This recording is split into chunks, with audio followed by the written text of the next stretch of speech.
오늘은 마가복음 13장 1절로 13절 말씀입니다. 이 마태복음으로 따지면 여기가 마태복음 23장, 24장, 23, 4, 5장 정도에 해당이 되는 그런 말씀이에요. 마가복음이 좀 분량이 작으니까 13장인데 어느덧 예수님 생애 후반부에 들어와 있는 거죠. 마태복음 13장은 전체가 성전의 멸망과 종말에 대한 이야기입니다. 그 중에 지금 1절서부터 13절까지는 성전 파괴와 마지막 때에 대한 이야기인데요. 마태복음 24장도 그렇고 이 마가복음도 그러고 우리가 좀 잘 자세히 세밀하게 좀 봐야 할 필요가 있습니다. 마가복음 11장에서 성전과 무화과 나무 사건 이후에 예수님은 계속해서 성전에 대한 말씀을 하셨어요. 12장에서도 35절에 그랬고요. 그러자 13장 1절에 제자들이 성전 건물의 그 찬란함과 위용을 자랑을 했습니다. 이건 뭘 말을 하느냐 하면 제자들은 아직도 예수님을 따라서 거의 3년을 함께 먹고 자고를 함께 했는데, 여러분 3년을 먹고 자고 24시간을 함께 했다면 일주일에 한 번이나 두 번 정도 와서 예배드리는 삶을 평생 한 것보다 더 길게 한 겁니다. 시간상으로. 그러니까 엄청난 시간을 함께 한 거예요. 그랬는데도 아직 저들은 참된 성전이신 예수님을 정확히 몰랐어요. 그저 비유이고 상징이고 그림자인 지상의 건물 성전을 자랑하느라고 여념이 없었던 거죠. 그래서 선생님 보소서, 이 돌들이 어떠하며 이 건물이 어떠합니까? 이 돌들과 이 건물은 헤롯이 유대인들의 환심을 사기 위해서, 헤롯은 유대인이 아니에요. 에돔 사람인데 이방인이 유대의 왕이 됐으니까 반발이 심하죠. 그래서 그들의 환심을 사기 위하여서 성전을, 기존에 있던 작은 성전을 증축해 가지고 어마어마하게 화려하게 꾸며서 다시 증축을 했거든요. 근데 그걸 지금 자랑하는 겁니다. 속도 없이. 이 건물이 어떠고 이 돌들이 어떻습니까? 그러자 예수님이 2절 성전 파괴를 예고하십니다. 이렇게 말을 하죠. 네가 이 큰 건물들을 보느냐? 돌 하나도 돌 위에 남지 않고 다 무너뜨려지리라 하시니라. 그러니까 예수님은 이 성전 건물의 가치는 이미 끝났다라고 보신 거죠. 그리고 이 성전 건물 파괴는 십자가 부활만큼 중요한 역사적 사건이에요. 왜? 참 성전이신 예수 그리스도의 몸을 세우기 위해서 하나님은 건물 성전을 무너뜨려야만 해요. 이 건물로서의 성전이 사라져야 참 성전인 예수 그리스도와 그 몸이 뭐죠? 부활하신 예수의 몸일 뿐만 아니라 주의 몸된 교회를 말하는 거예요. 주의 몸된 교회는 건물이 아닙니다. 이 주의 몸된 교회를 세우기 위한 하나님의 섭리는 이 참 성전을 위해서 지상의 건물 성전이 무너져야만 하는 거죠. 근데 제자들은 아직 그걸 모르는 거예요.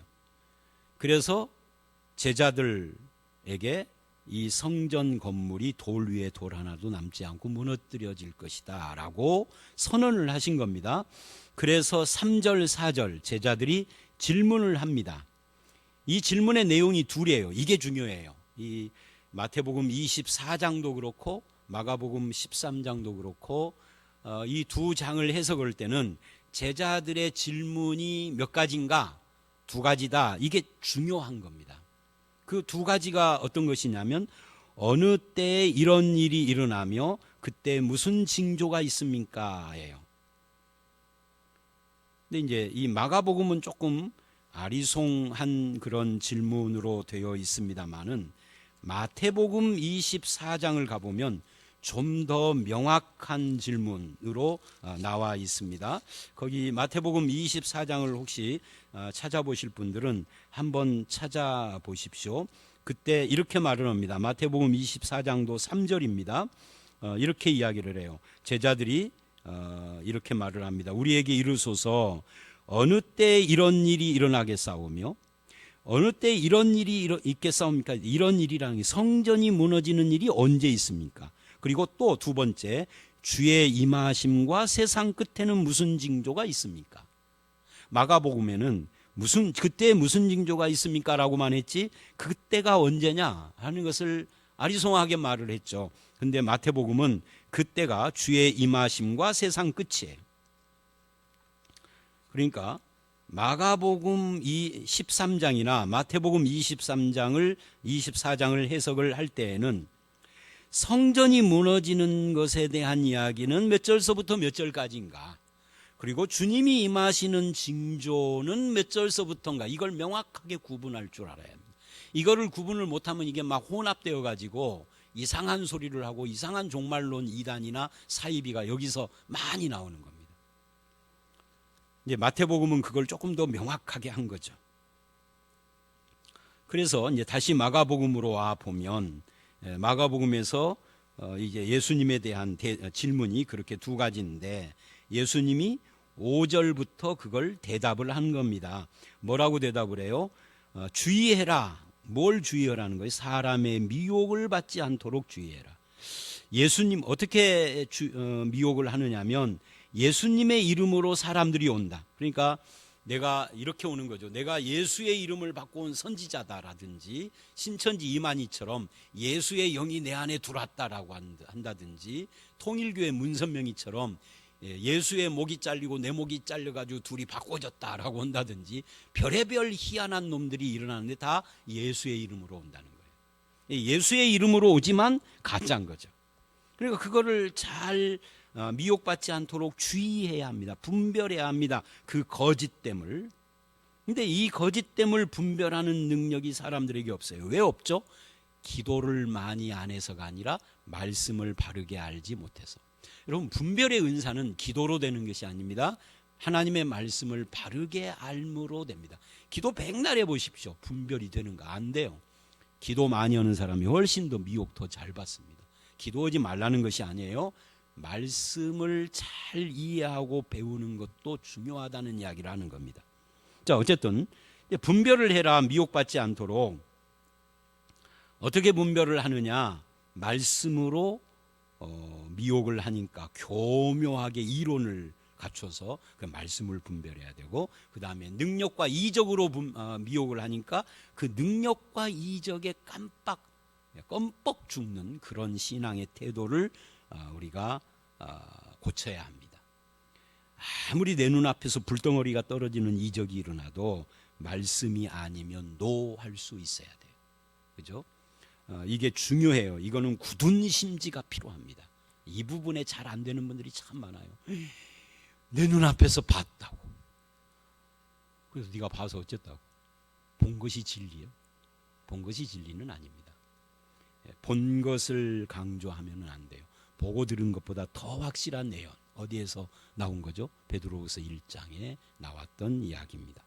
자, 다시 돌아와서 7, 8절에 두려워하지 말라 그래요. 무엇을? 난리와 난리의 소문을 들을 텐데 두려워하지 말라. 지금 이건 다 뭐에 대한 이야기입니까? 예수님 재림 이야기가 아니라 예루살렘 성전 멸망 이야기입니다. 언제 일어났죠? AD 70년. 예수님이 이 말씀을 하신 지 약 5, 6년이 지난 뒤에 그때 일어날 일을 예수님이 지금 이야기를 하는 겁니다. 난리의 소문, 전쟁의 소문, 기근이 일어나고 지진이 일어나고. 여러분, 이 기근, 왜 기근이 일어나죠?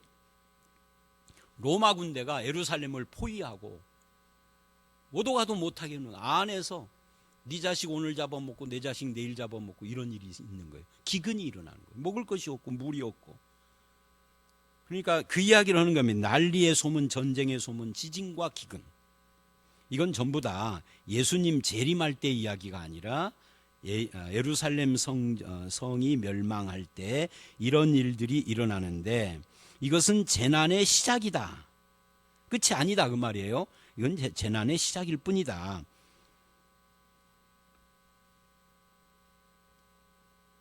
성도들은 어떤 시대의 변화, 자연재해나 삶의 고난이나 이런 도전들 앞에서 두려워하지 말아야 합니다. 왜?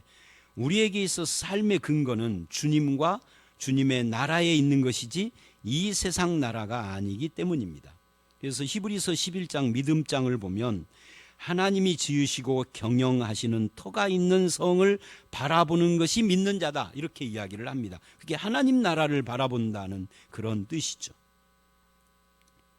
그러니까 이 재난의 시작, 이것은 종말의 시작. 그러니까 예수님이 십자가에 죽고 부활하시고 예루살렘이 멸망한 그때는 말세의 시작인 거예요.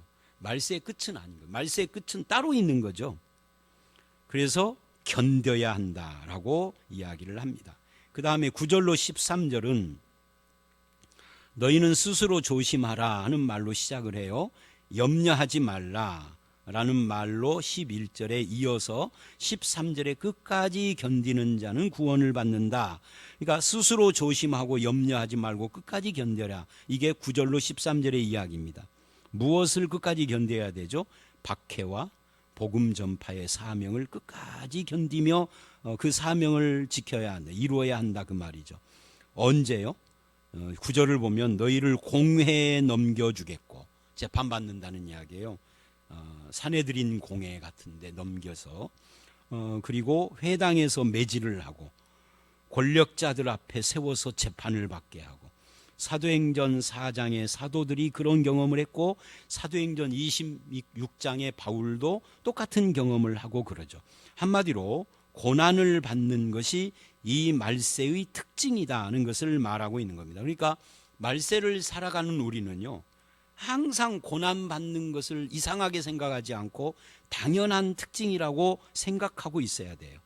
근데 9절 하반절과 10절을 보면 이 고난에는 이유와 목적이 있다라고 합니다. 뭐라고 말을 하죠? 이렇게 말을 합니다. 너희가 그렇게 권력자들과 임금 앞에 서리니, 이는 이유죠.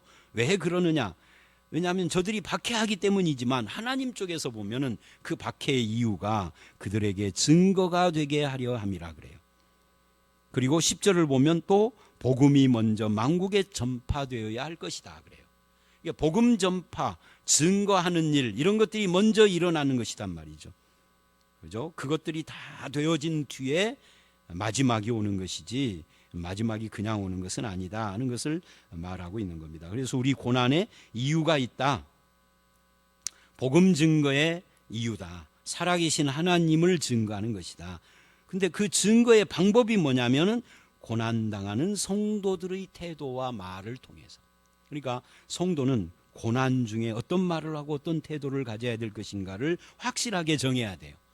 성경을 보면은요, 어떤 사람이 출세하고 부유하게 돼서 하나님의 영광이 드러나고 증거가 되는 경우도 있지만 대부분은 고난을 통하여서 되어져요.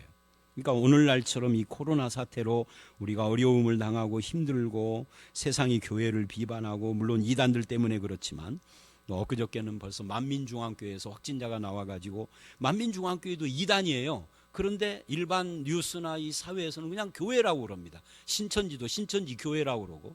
근데 다 이단들이거든요. 그것 때문에 교회가 핍박을 받습니다. 욕을 먹습니다. 물론 교회들도 확진자가 안 나왔을 뿐이지 교회들도 사실은 뭐 정부의 시책을 계속 거스르고 이상한 짓 하는 교회들이 있고 그러죠. 근데 그런 고난 앞에서 성도가 바른 태도를 가지면 증거가 되고, 바른 태도를 못 가지면 증거를 가리우는 자가 되는 거예요. 그래서 이것을 주의해야 할 필요가 있다라고 하는 겁니다. 말과 태도를. 그게 13절까지 쭉 이야기가 진행이 됩니다. 그래서 12절 13절을 보면 어느 정도의 고난이 있느냐면, 형제가 형제를, 아버지가 자식을 죽는 데 내주며 자식이 부모를 대적하여 죽게 하고, 이게 엄청난 뭐 공산주의 같은 그런 거죠. 또 너희가 내 이름으로 말미암아 모든 사람에게 미움을 받을 것이나 끝까지 견디는 자는 구원을 받는다. 그래서 AD 70년 예루살렘 멸망 전까지 복음이 로마 제국 전체에 널리 전파가 됐어요. 바울이 AD 64년쯤 죽었으니까 64년, 65년쯤 네로의 박해 때 죽었잖아요. 그러니까 그 전에 복음이 엄청 전파가 된 거예요. 베드로도 그때쯤 죽었고 대부분의 12제자가 그 무렵쯤 죽었어요. 끝까지 안 죽은 사람은 요한뿐이죠. 그러니까 그 짧은 그 한 30년 40년 사이에 복음이 엄청 전파가 됐는데, 그리고 난 다음에 직후에 AD 70년에 예루살렘 성이 멸망을 한 겁니다. 성전이 파괴되고. 그러니까 그럴 때까지 끝까지 견뎌라. 그래서 사도행전을 보면 사도들과 바울이 그렇게 순교할 때까지 복음 전파를 열정적으로 하고 모든 핍박을 견뎠던 것을 우리가 봅니다. 오늘 우리들도 그렇게 끝까지 견디며 쉽게 요동하고 미혹되지 않는 분별력을 가지고 이 시대의 이단이나 사입이나 또는 건전한 교단에 속했다라고 하지만 실제적으로는 불건전한 그런 모든 가르침을 분별하고 그 미혹을 이기고 바른 신앙 위에 서서 신앙을 지켜가는 그런 성도들이 다 되시기를 주의 이름으로 축원합니다. 함께 기도하겠습니다. 하나님 아버지, 예수 그리스도께서 이 제자들의 질문에 대답을 하면서 미혹을 받지 말아라, 두려워하지도 말고 염려하지도 말고 끝까지 견디는 자가 되어라 라고 말씀하시는 것을 들었습니다. 이 어려운 시대에 믿는다는 것이 어떤 때는 부끄러울 수도 있는 이런 시대에 끝까지 주의 복음을 붙잡고 견디는 자가 되게 하여 주시옵소서. 그래서 이 고난을 견딘 후에는 영광 가운데 주를 찬송하는 그 날을 주시옵고, 하나님의 은혜가 더 풍성해지고 신앙이 더 깊어지는 축복을 우리 모두에게 허락해 주시며, 고난에도 불구하고 오히려 복음이 더 잘 증거되는 열매를 맺는 그런 주의 은혜가 우리와 함께하여 주실 줄 믿사옵고 예수님 이름으로 기도드려 싸움나이다. 아멘.